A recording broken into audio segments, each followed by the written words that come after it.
Qui en veut à la Vierge Marie? On veut quoi? C'est au nom de quelle laïcité? Parce que, juste une question, je le dis naïvement, donc à ce moment-là, il faut enlever tous les prix Dieu, tous les calvaires, les milliers, les dizaines de milliers de calvaires qui peuplent la France et la Navarre.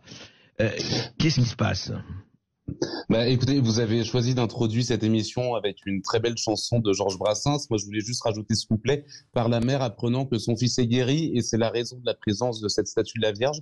À la base, c'est une famille qui avait édifié cette statue dans son terrain en remerciement du fait que le père et le fils aient été épargnés par la Seconde Guerre mondiale. Donc, on en revient toujours au même drame finalement. C'est que la libre pensée s'attaque non seulement au patrimoine religieux, mais surtout au patrimoine historique, puisque ce que la libre pensée ne comprend pas, et ce qu'elle doit comprendre, c'est que ce patrimoine catholique fait partie intégrante de notre histoire et de notre culture, en réalité.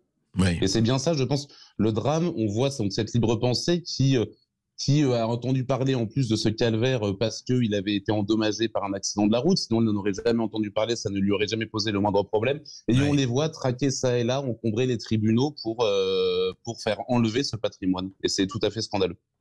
Oui, et ce qui est tout à fait scandaleux, surtout que quand on s'appelle la libre pensée, il faut peut-être apprendre à penser librement. Et librement, c'est-à-dire pas dans les clichés, pas dans les chemins balisés. Mais en fait, au fond, ce que veulent un certain nombre de gens, c'est quoi? C'est d'enlever tout signe de rappel que la France est chrétienne ou catholique depuis 1500 ans. C'est ça l'idée, ou à votre avis, ou quoi? Mais en fait, le problème de la libre pensée, c'est qu'elle se définit comme voulant une application stricte de la laïcité, mais à côté de ça, vous allez assister à une espèce de laïcité hémiplégique, c'est-à-dire que vous allez avoir le déboulonnage systématique des calvaires, des croix et autres patrimoines religieux, et d'un autre côté, je peux vous citer cette affaire de Chalon-sur-Saône en 2017, où le maire avait décidé, au nom de la laïcité, de supprimer les menus sans viande, donc les menus permettant aux enfants de confessions différentes de manger avec tout le monde. Il les avait supprimés pour des raisons d'économie, et la libre pensée l'a accusé d'être un doriotiste vert de gris. Elle l'a carrément traité de nazi.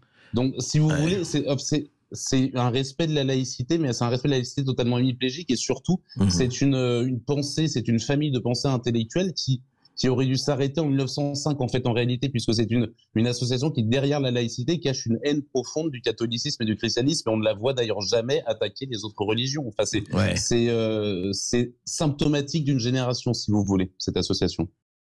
Et au-delà de ça, on a l'impression que, en fait, comme vous le dites, ça va au-delà. On a quoi? On a honte de son patrimoine, on a honte de ses traditions, on a honte de ce qu'on est, parce qu'au nom de la libre pensée, moi je veux bien, au nom de la loi sur la séparation de l'Église et de l'État, il y a eu quand même aussi ce problème qui a été posé sur les crèches. C'est les crèches de Noël.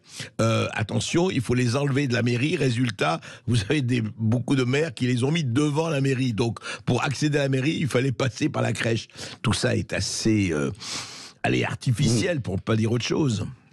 Et surtout, à l'heure où on parle d'engorgement de la justice, on a une association qui représente, il faut aussi relativiser ce que c'est que la libre pensée. C'est une poignée de militants par département, généralement des retraités, donc qui appartiennent à une certaine génération. Et ce sont ces gens qui vont encombrer les tribunaux. Et surtout, vous avez une justice, et c'est là peut-être où il faut s'interroger sur le droit vis-à-vis de cela, c'est que ils vont aller interdire la crèche de la mairie de Beaucaire, celle de Béziers, mais ils vont aussi donner raison au département de Vendée qui, lui, a le droit d'installer une crèche dans le hall du conseil départemental. Si vous voulez, vous avez en plus... C'est deux poids, deux mesures.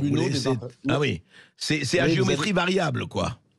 Bah, c'est à l'appréciation du juge, en fait, c'est à l'appréciation c'est à l'appréciation du magistrat. Ouais. Et on en arrive à ces situations totalement ubuesques. Et de toute façon, tout le monde reconnaît qu'aujourd'hui, une crèche de Noël, c'est lié à la fête de Noël qui est dans le calendrier, qui est dans notre calendrier laïque. Donc, il n'y a aucun problème avec cela. Oui. Mais selon l'appréciation du juge, en fait, en réalité, vous avez ces militants qui sont 1, 2, 3 et qui vont aller encombrer les tribunaux. On peut parler de la statue Saint-Michel des Sables d'Olonne, qui a lieu et qui est dans le quartier Saint-Michel, en face de l'église Saint-Michel et de l'école Saint-Michel, place Saint-Michel. Oui. Vous avez cette statue de Saint-Michel, mais c'est caché ce saint que je ne saurais voir encore une fois. Et vous avez un militant qui va faire ôter une statue, alors même que 92% de la population des Sables d'Olonne était favorable à son maintien. On en vient à ces situations-là. Oui, parce qu'il y a aussi ça, c'est vrai. Vous avez raison de rappeler Saint-Michel, puisque effectivement, il y a eu un référendum, je crois qu'il a été fait, en tout cas, une consultation, et la majorité écrasante de la population était pour le maintien de cette statue.